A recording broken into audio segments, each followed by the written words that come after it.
LeBron James back on the nice list, although LA trying to snap a 4-game skid. Not going to be easy because they're playing the Thunder, who are winners of 3 straight in their own right. First quarter, Lakers up 3, and this was LeBron show, man. Just get it to LeBron, who turns 39 years young on December 30th. The Lakers were up by 5. Shai Gilgeous-Alexander, that's just stanky. That's just yuck. How much? Let Jalen Williams' face say it. We're tied at 31. Later in the half, Lakers up 3. It's James, bigger, stronger, faster. Lakers led 71-59 at the half, their second most points in any half this season. We're in the fourth now, 6 minutes to play. Chet Holmgren getting fancy behind the back to Shai Gilgeous, who misses, but Holmgren following the shot. That's good coaching. Finishes 19 points, 10 boards for Chet. Later in the fourth, Lakers up 10. James from the corner, triple, good. What does Chet's fan club call themselves? They call themselves the Cheterosexual. As they should. Yes. LeBron James was perfect from the free throw line, 9 for 9. He was perfect from the three-point line, 5 for 5. And the soon-to-be 39-year-old finishes with 40 points. The Lakers snap the losing streak, 129-120 winners. Tanaka can go out and still, make game-winning plays. Can affect the game in multiple ways, and can still close out a game. In the fourth quarter, when our team needed, when they started making a run, is always a good feeling for sure. We needed this win. We didn't want to end the road trip, obviously, in a losing effort. So, we knew the second night of a back-to-back against Minnesota was going to be very difficult on us. So, to come in here versus a team that's been playing extremely well basketball all throughout the season and get a win is a big win for us. Yeah, 3-game win streak for the Thunder. Snap. You heard some goats buying in the background. Saturday, exactly a week away from LeBron's 39th B-Day. He recorded his 6th game with at least 40 points, 5 boards, 5 dimes since the age of 38. All other players in the NBA's history have 3 of them combined. Michael Jordan. Losing record here. So how long can they just afford to trust that they have enough right now? Not long at all, and especially Darvin Ham. Look, I'm not going to go out on the ledge right now and say that Darvin Ham is on the hot seat, although I want to. But I will say this. Don't get too comfortable if I'm Darvin Ham. When you talk about LeBron James and Rob Pelinka and Anthony Davis, you got to be on your best stuff. They want greatness. And a lot of people have been questioning his rotations. A lot of people have been questioning, his play calling. And here's the thing, right? When you're dealing with an organization like the Lakers, we have to remember, they fired Frank Vogel. Frank Vogel helped them hang a banner. They won a championship for Frank Vogel. What are you doing for me right now? Hey, Darvin Ham just hung a banner last week. I knew you were going there. Don't get me started. The players, over the last couple of days, the players have been chirping a little bit on the record about their frustrations about rotations and role. I mean, we saw D'Angelo Russell after the game last night talk about, his role a little bit. We saw Anthony Davis last night was talking about how it's tough because the team's been inconsistent. LeBron the other night was talking about that. I'm not freaking out about that, Perk, because when a team is on a losing streak, you start to get that stuff. That happens in the NBA. The thing about it is the Lakers can't really functionally consider any moves until January 15th because of the contracts they signed last year.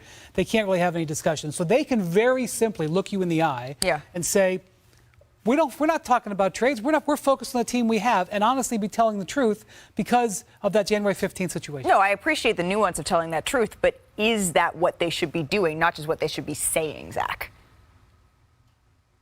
Look, here's the bottom line with the Lakers, and you can point to Darvin Ham, you can point to the players, you can point to the front office. This is a bad offensive team.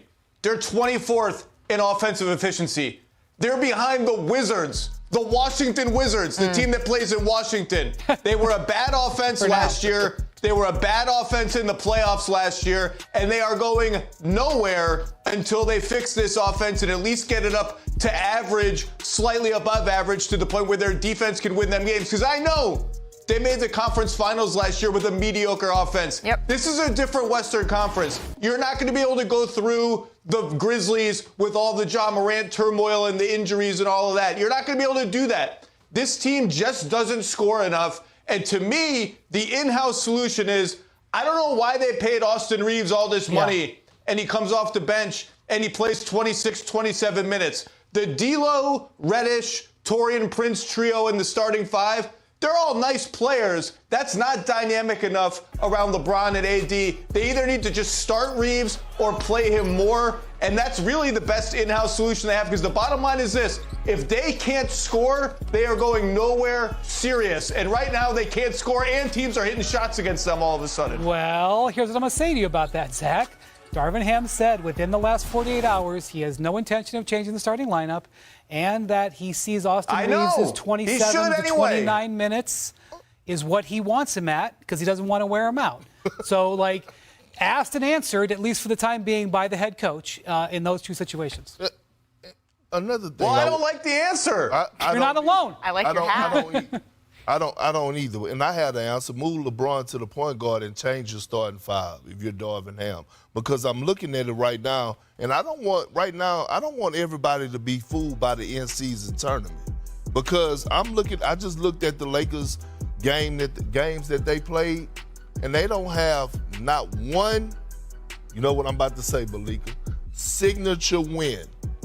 They haven't beat one team that's a contender this season.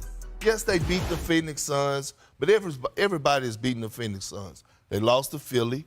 They lost to the Nuggets. They lost to Oklahoma City. They lost to Minnesota. Yep. I mean, they don't have that signature win. And again, going back to Darvin Ham, you have to make adjustments. Austin Reeves, what are we talking about? So they lost to the Bulls the other night, and so, of course, this is under a magnifying glass. You mentioned offense, so I'm just going to ask the question. Brian, are they considering kicking the tires on Zach LaVine? For right now, I don't believe so. I think their intention, and we are in December, as you can tell by all this beautiful their intention right now is Zach's hat. To stick with this team. Okay. And they believe that this team can work. They believe defense and superstars, which is what they have, which is why they won the in-season tournament. Okay, well, if they're sticking with what we have, then let's take a trip up the Western standings here, because no matter what, the Timberwolves, they're going to have the best record in the West after the Christmas games. And recent history says that matters, right? Excluding the most points on the holiday, but it's also the most points by any player on a single date in NBA history. But Janae, why is this matchup so special? On Christmas Day, we are gifted with a matchup of the greatest rivalry in NBA history, the Los Angeles Lakers taking on the Boston Celtics. So let me talk nerdy to you as we go through the different eras of greatness through their superstars, starting with Magic Johnson, who had the edge head-to-head versus Larry Bird. And the Lakers won 2 titles to the Celtics, 1 when facing each other. Now, fast forward to Kobe and Paul Pierce. They each won a championship against each other, and Bryant went 20-16 against Pierce overall when they were playing for these storied franchises. And here we are today, LeBron James facing Jason Tatum on Christmas Day. And I'll show you exactly what this matchup looks like. LeBron James has a 40-pound edge on Jason Tatum. So what does he do? He plays bully ball. He takes on not 1, 2, 3, 4, the entire Celtic squad, and is able to finish at the rim. That's the stuff we're still seeing in his 21st season. But Tatum's got the edge with his finesse right here. I mean, watch the ball handling. Watch the move, the turnaround, blind shot, middle range, fade away. That's beautiful with the arc. Tatum's got some things in his bag, too. And you know what's crazy? In their last 3 matchups, LeBron and JT are averaging over 34 points a game. Their chapter in this rivalry is still being written. Janae, thank you. Christmas, it's going to be LeBron's 100th career matchup against the Celtics. That includes the playoffs. That's his most games against any single opponent. And you know what they say. Familiarity, it breeds contempt, right? And Perk, you played with LeBron. There's contempt. You played against LeBron. I want to hear from both of you, but Perk, start us off. What are his feelings towards the Celtics? Oh, what? Contempt? It's not just the Celtics, okay?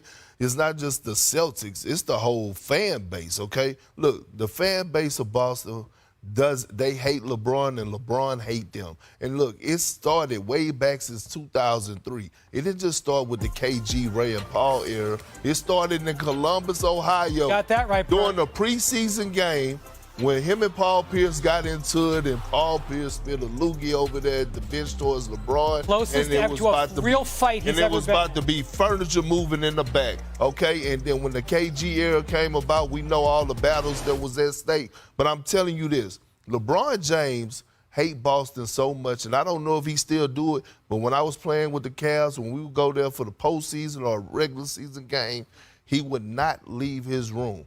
And LeBron is a big guy that loves to go out, have dinners with the team, his teammates, and camaraderie. he would not. Hey, bro, what we eating tonight? Man, I'm in the room. That's how much he hates the city of Boston and the Boston Celtics. Okay, let's talk about a little history. I can't believe it's been 100 meetings, and then I believe it's 100 meetings. I have been there for some incredible moments in Boston, especially in Boston. Some of them have been in Boston. Yeah. And I'm going to take you through my 5 greatest, most memorable LeBron Celtics moments. And we got to start. Not all of them are wins. We got to start with a big loss. 2010, his last game as a Cav, first time around Perk. By the way, people thought he didn't play hard in this game. He had 27, 19, and 10, but the Celtics were just better. Upset the number 1 overall seed Cavs. He walks off the floor, takes off his jersey. That's it. He eventually moves on and goes to Miami. And that was a huge defeating loss for him, crushing. All right, next year, though, he comes back as a member of the Heat and finally gets a win over Miami. 2018, Game 7. This is one of the underrated wins in LeBron's career. Game 7 on the road with a team that's put down. He had 2 games. Show me. Wins. There I go. There's Perk. So well rounded up. One of the great moments, underrated moments in his career. Okay, now 2008. Perk, I know you were here for this. This is one of the most underrated games of the last 20 years. Game 7 against the number 1 seed Celtics. LeBron, 45. Pierce, 41. This jump ball comes down to the end. This is a game that the Cavs wanted so bad. They thought they were going to upset this. LeBron was in tears after this game, Perk. You guys sent him to tears. All right, the next year, though, he goes back now with a new team and defeats the Celtics in 5, falls to his knee at the final buzzer in Miami in Game 5. And again, he's crying, this time out of joy. And he explains after this game, this is why I had to come to Miami, because I had to beat the Celtics who kept beating me, and I got to send Perk off to Cancun. I was actually gone. All right, number 1. You know number 1. The most important moment of his career. Maybe not the greatest moment. You want to talk about daddy ball, Mr. Perkins. 45, the 2012 Game 6, facing elimination. Again, road elimination game in Boston under the banners. Sends the Celtics back, just like he did several other times. Took Game 7. A few weeks later, takes his first title. An iconic game in his career, an iconic game in NBA history. Those have been the matchups over the years that have set the table for what we're going to see this Christmas in the 100th matchup. And all of those, were incredible. And now LeBron somehow is facing another iteration of the Celtics with brand new stars, a Celtics team that has been dominant in the East all season. Zach, do you think the Celtics are the best team in the NBA so far this year, and how they're going to fare on Christmas? No. You can't hype me up with the LeBron highlight reel and not let me talk about it. Windy, that game in 2012, I think it's the second greatest game of LeBron's career. Game 1 of the 2018 Finals in Golden State is the best game I've ever seen him play. He already had 4 titles. But the stakes in that game... No. He already had 4 titles. It didn't matter what happened in that game. But his legacy was on the line. Bosh was going to get traded. Who knows what happened? No. No. Let me finish. I don't disagree with you. I think it's the best game he's ever played, but that game is the most important game of his career and maybe the greatest when you consider the stakes. Number 2, when these two teams play on Christmas, if they don't wear green and yellow, the NBA should fine them or fine themselves because it looks so good, that green against that yellow in Los Angeles. It's great. It looked what? It looks so good. So good. It looks so good. I'm putting this back on. Number 3, yes, to your question, the Celtics have been the best team in the NBA so far. They have the best record, tied with Minnesota, second best net rating. Their last 2 losses have been a little wobbly, but Porzingis didn't play in those games. Maybe that raises alarm bells for you that they're that dependent on his presence, but I do think they're the best team. I think this is the best team of the Tatum-Brown era. Zach, are better than your Nuggets that you have to constantly remind the world of? You asked me who's the best team in the NBA so far this season. The Celtics have been better than Denver so far this season. If we get a Boston-Denver finals, then I'll have to think real hard about who I think is better head-to-head. So far this season, and Denver What are they? They're just coasting, man. They won the title. Jokic is partying in Serbia. They're in just like, let's get to the playoffs, and then we'll start punching everybody in the face. As long as that evaluation that you make if and when they face each other is in that hat, I will be thrilled. An NBA Today It's Christmas earmuffs. special. It's earmuffs. Earmuffs. Oh, Did you miss me? Hell yeah, you did. Look, Merry Christmas. Malika, you just said it's the most wonderful time of the year. I did. You know why? Why? Because you get to mix the NBA with Christmas. Woo. And a big sprinkle of Kendrick Perkins, Santa Perkins there. big sprinkle. Okay, so I'm in the season of giving. And Okay. again, Malika, this is not your list. No, never. This is not Wendy's list. Okay. This is not Kendrick Perkins' list. It's not? This is Santa Perkins' list. Okay. Because I'm giving out presents today. Checking Okay, in we're going to twice? switch it up. Gonna find out? You know, it's usually Bam and all that. We're keeping the energy and the spirit and the holiday spirit. So Okay. here we go at number 5. Merry Christmas. That was Monty Williams, the Detroit Pistons. I'm gifting you with a cooling seat because your behind is on fire. And yes, you're on the hot seat right now. Losing 25 games in a row with that young talent. If the Orlando Magic, with the talent that they have, far as the youth can win games, damn it, Monty, you can too. They paid you $78 million. So I know your behind is on fire. I'm gifting you with a cooling seat. Malika, I need you. Got you. Ready? Bring the energy. Merry Christmas. I like it. I like it. I like it. A heart. And I'm not talking about the Wizard of Oz. I'm talking about Big Perk. I'm blessing the Phoenix Suns with heart. They don't have it right now. If you watch teams, the narrative is out there that the Phoenix Suns are soft. They don't play with pride. They're losing games. No physicality whatsoever. So Devin Booker, Kevin Durant, Frank Vogel from Santa Perk, I'm giving you a heart this season. At number 3, Merry Christmas, the 76ers. Y'all right there in the thick of things. When it comes to the Milwaukee Bucks and the Boston Celtics, they got the slight edge over you guys. So guess what? I feel like y'all need a third option. You know who that third option is? Pascal Siakam. Whoa. Pascal Siakam. He will take y'all over the top. He's a proven winner. He's been on the big stage. He knows how to deliver in great fashion. At number 2, I need you again, Malika. Okay. Behind the back down. Santa Claus is coming to town. That's the energy right there. Zion, your next 3 years not guaranteed, my guy. You've been injured. You want to know why? Because you're overweight. So guess what Santa Perk is gifting you? The same thing I gifted myself. A nutritionist. We gonna get you right, big fella.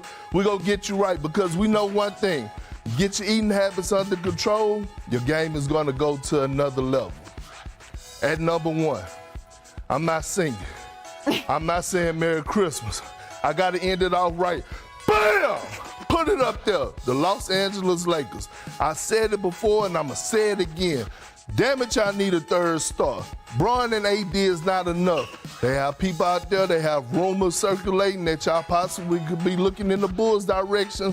I don't know, but y'all need help, okay? Bron and AD is not enough not to compete in the Western Conference. So again, Malika, I'm in the season of giving. I'm in a joyful spirit right now, and this is Santa Perk's Christmas list. He made a list. He's checked